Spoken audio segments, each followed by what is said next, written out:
सबसे पहले हम आपको उस राजनीतिक विवाद के बारे में बताएंगे जिसकी पूरे देश में चर्चा हो रही है और जिसमें एक तरफ लोकतंत्र है और दूसरी तरफ नोट तंत्र है।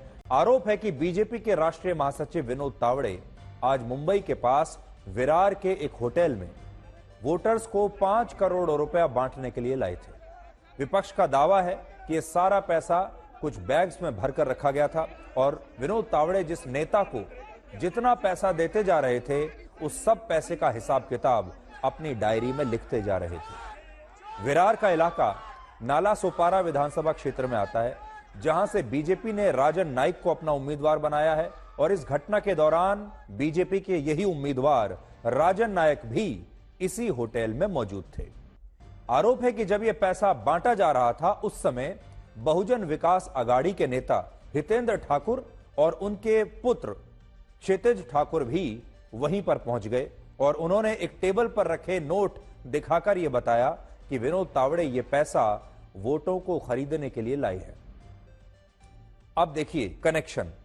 क्षितिज ठाकुर वही नेता हैं जो नाला सोपारा की इसी सीट से बीजेपी के खिलाफ चुनाव लड़ रहे हैं और क्षितिज ठाकुर ने ही विनोद तावड़े पर यह आरोप लगाया है कि वो इस होटल में 5 करोड़ रुपए बांटने के लिए लाए थे और जब विनोद तावड़े ये सारा पैसा बांट रहे थे तब होटल के सीसीटीवी कैमरों को भी बंद कर दिया गया था। भारत को दुनिया का सबसे बड़ा लोकतंत्र कहा जाता है, लेकिन क्या आप जानते हैं कि भारत में दुनिया का सबसे बड़ा नोट तंत्र भी है जो इस लोकतंत्र के साथ चिपका हुआ है। इस बार चुनाव आयोग ने महाराष्ट्र और झारखंड के विधानसभा चुनाव में 18 नवंबर तक 1000 करोड़ रुपए का कैश, सोना, ड्रग्स और शराब बरामद की है। 1000 करोड़ रुपए की यह पैसा इतना है कि इससे महाराष्ट्र के सूखा प्रभावित इलाकों में पानी लाने के लिए एक राज्यव्यापी सिंचाई योजना शुरू हो सकती है। लाखों लोगों को उनकी खेती के लिए पानी मिल सकता था। इससे पहले लोकसभा के चुनाव में भी कुछ महीने पहले पूरे देश से 10,000 करोड़ रुपए का कैश, सोना, ड्रग्स और शराब बरामद हुई थी और यह पैसा भी वो था जो चुनाव आयोग की पकड़ में आया। सोचिए, जो पैसा पकड़ा नहीं गया, जो पकड़ में ही नहीं आया, उसकी संख्या कितनी रही होगी। जब 10,000 करोड़ तो पकड़ा गया है, जो नहीं पकड़ा गया उसके बारे में अंदाजा लगाइए। हमारे देश में नेता लोकतंत्र और संविधान की इतनी बड़ी बड़ी बातें करते हैं। कभी कहते हैं संविधान खतरे में है, कभी कहते हैं कि लोकतंत्र खतरे में है, लेकिन इन आंकड़ों से आप समझ सकते हैं कि वो लोकतंत्र का नाम लेकर नोट तंत्र से चुनाव जीतने में कितना बड़ा विश्वास रखते हैं। असल में ये एक कड़वी सच्चाई है।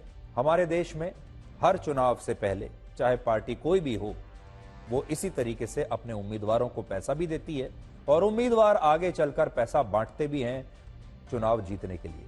ये पैसा वोटिंग से एक रात पहले बांटा जाता है। कहीं पैसा बंटता है, कहीं पर शराब बांटी जाती है, कहीं पर दूसरी वस्तुएं बांटी जाती हैं और हमारे देश में ये बात खुलकर तो कोई नहीं कहता, लेकिन जानते सब हैं। वोटर भी जानते हैं, प्रशासन के लोग भी जानते हैं, पुलिस भी जानती है और नेता और सरकारें भी ये बात जानते हैं। सबको ये बात पता है कि चुनाव से पहले पैसा बंटता है, लेकिन कोई कह नहीं पाता, कोई कहता नहीं है। और इसीलिए आज हम आपको ये बात बता रहे हैं कि लोकतंत्र तो है हमारे देश में दुनिया का सबसे बड़ा, लेकिन हमारे यहाँ एक नोट तंत्र भी है और ये जो नोट तंत्र है ये इस लोकतंत्र को कई बार चलाने लगता है। प्रदूषण दिल्ली को निगल रहा है और दिल्ली दुनिया का सबसे प्रदूषित शहर बन गया है। आप ये कह लीजिए दिल्ली दुनिया का सबसे गंदा शहर बन चुका है, लेकिन किसी को भी कोई शर्मिंदगी महसूस नहीं हो रही। दिल्ली के कई इलाकों का AQI अब भी 1200 से लेकर 2100 के बीच है और आप ये कह सकते हैं कि इन इलाकों में हवा जहर के समान है। सरकार कहती है कि धूम्रपान करने से कैंसर होता है, धूम्रपान मत कीजिए। हर सिगरेट की डिब्बी पर एक चेतावनी लिखी होती है जिसमें कहा जाता है कि सिगरेट पीने से आपके फेफड़े खराब हो सकते हैं। उसमें एक तस्वीर भी लगी होती है जिसमें आपके फेफड़ों की तस्वीर होती है ताकि आप डर जाएं उस तस्वीर को देखकर। Cigarette smoking is injurious to health, ऐसा उसमें लिखा होता है, लेकिन यहां कोई चेतावनी नहीं दी जा रही है।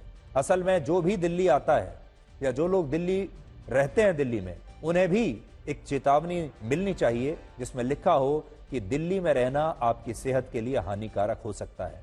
दिल्ली में रहने से आपको कैंसर जैसी लाइलाज बीमारी हो सकती है।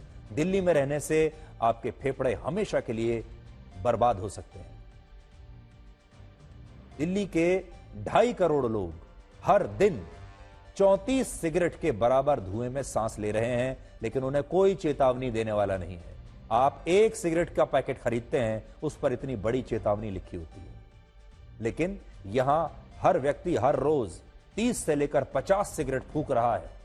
इस जहरीली हवा के जरिए कोई चेतावनी नहीं दी जा रही। उनको यह नहीं बताया जा रहा है कि आप बस मरने ही वाले हैं।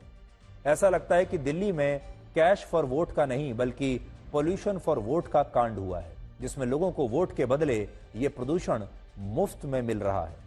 आप सेटिंग कर लीजिए, किसी भी प्रकार की सेटिंग हो सकती है। आप नियम कानूनों को तोड़कर, उनके बीच में कोई शॉर्टकट निकालकर, रिश्वत देकर कैसी भी सेटिंग बिठा लीजिए, आपकी गाड़ी ऐसे ही चलती रहेगी। दिल्ली के लोग ऐसे ही दम घुटकर मरते रहेंगे। दिल्ली का प्रदूषण कभी ठीक होने वाला नहीं है अगर हमारी सरकारों ने इसको ऐसे ही मजाक के तौर पर लिया तो। दिल्ली और उसके आसपास के इलाकों में प्रदूषण के कारण स्कूल और कॉलेजों को बंद कर दिया गया है, लेकिन यह फैसला भी सिर्फ ऑप्टिक्स का हिस्सा है, ऑप्टिक्स की राजनीति का हिस्सा है, यानी दिखावे की राजनीति का हिस्सा है। काम हो या ना हो, लेकिन काम होता हुआ दिखना चाहिए। प्रदूषण कोविड जैसा कोई वायरस नहीं है, बल्कि यह हवा में घुला हुआ वो जहर है जो स्कूल में भी होगा और आपके घर में भी होगा। जबकि सरकार यह कहती है कि प्रदूषण के कारण अब बच्चों को घरों में रहकर ही ऑनलाइन पढ़ाई करनी चाहिए, और तब भी वो आपको गुमराह कर रही है, क्योंकि वैज्ञानिक कहते हैं कि बाहर की तुलना में घरों में प्रदूषण ज्यादा होता है। मान लीजिए अगर किसी स्कूल में वहां का AQI 999 है, तो आपके घर के अंदर का AQI उससे भी ज्यादा होगा। और इसलिए सोचने वाली बात यह है कि अगर घरों में बाहर से ज्यादा प्रदूषण है, तो फिर स्कूल और कॉलेजों को बंद करके सरकार आखिर कौन से प्रभावी कदम उठा रही है। ये फैसले सिर्फ दिखाने के लिए होते हैं, जिसमें लोगों को यह दिखाया जाता है कि सरकार आपकी सुरक्षा को लेकर बहुत गंभीर है, सरकार एक्शन ले रही है, जबकि हकीकत इससे बिल्कुल अलग होती है। हमारा समाज कहता है कि मर्द को दर्द नहीं होता, असली मर्द रोते नहीं हैं, असली मर्दों को डिप्रेशन नहीं होता, पुरुषों के साथ घरेलू हिंसा नहीं होती, असली मर्द कभी कमजोर नहीं पड़ते। हमारे समाज ने पुरुषों को एक पत्थर मानकर एक ऐसे दायरे में बांध कर रख दिया है जहां पुरुषों के लिए इंसान होने से पहले एक मजबूत मर्द होना जरूरी है। आज हमने आपके लिए कुछ आंकड़े निकाले हैं जिनमें आपको पुरुषों की पीड़ा और उनका दर्द दिखाई देगा। इन आंकड़ों पर नजर डालिए। भारत में आत्महत्या करने वाले लोगों में 72% सिर्फ पुरुष होते हैं। 57% पुरुषों की आत्महत्या का कारण आर्थिक तंगी होता है। हर साल हार्ट अटैक और हार्ट स्ट्रोक से 86% पुरुषों की ही मौत होती है। 33% पुरुष अपने परिवार की खुशहाली के लिए अपनी बीमारियों को भी छिपा लेते हैं और बीमारियों के साथ ही काम करते चले जाते हैं।